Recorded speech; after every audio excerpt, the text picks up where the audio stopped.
Alrighty, we learned in the last video what the additive inverse is.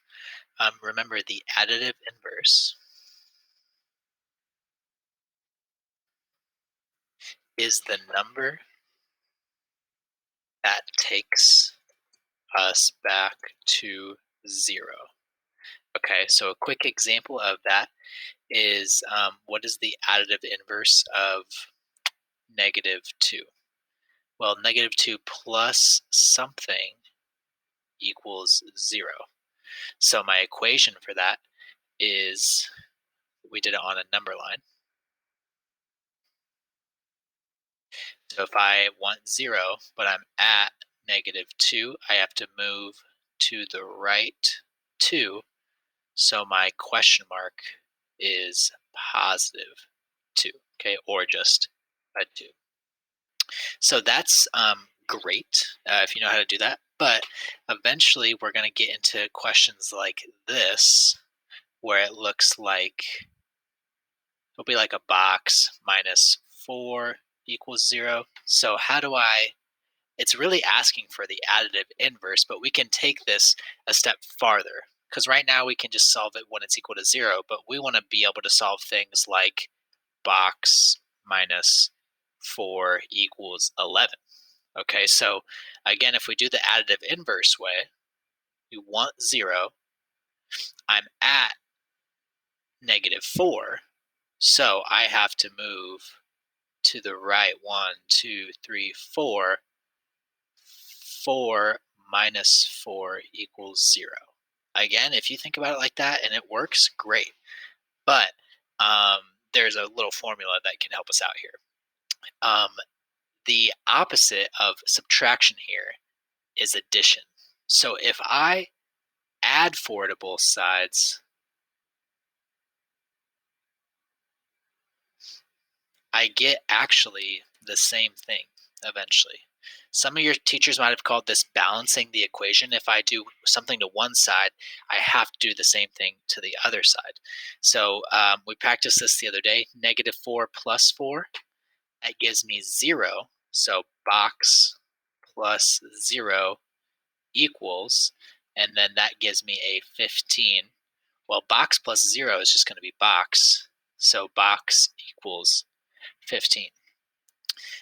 Now, as your math classes get a little bit more challenging, your teachers probably won't use question marks. They probably won't use boxes. They're going to use stuff called variables. So let's do a question like that. If we have x minus 11 equals, say, 30, your teacher, you're doing the same concept, whether it's a box or a question mark.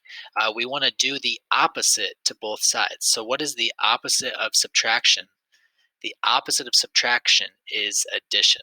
So, I'm going to add 11 to both sides. Okay, so I've got x minus 11. So, I'm going to add that 11 to both sides. I'm keeping my equation balanced. Noticing here that I've got -11 plus 11 is 0, which is what I wanted. The whole reason why I did the 11 to both sides. 30 plus 11 is 41, and you'll see that x equals 41. Now, to be more consistent with what you're going to see in the future, most people don't write it horizontal like that.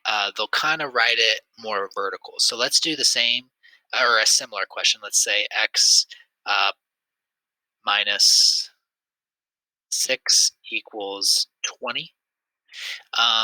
Instead of writing the +6 on the side over here, what they'll do to kind of keep us organized is they'll put the +6 right below the numbers. Okay, so it's literally saying the same thing. It's just a little bit different.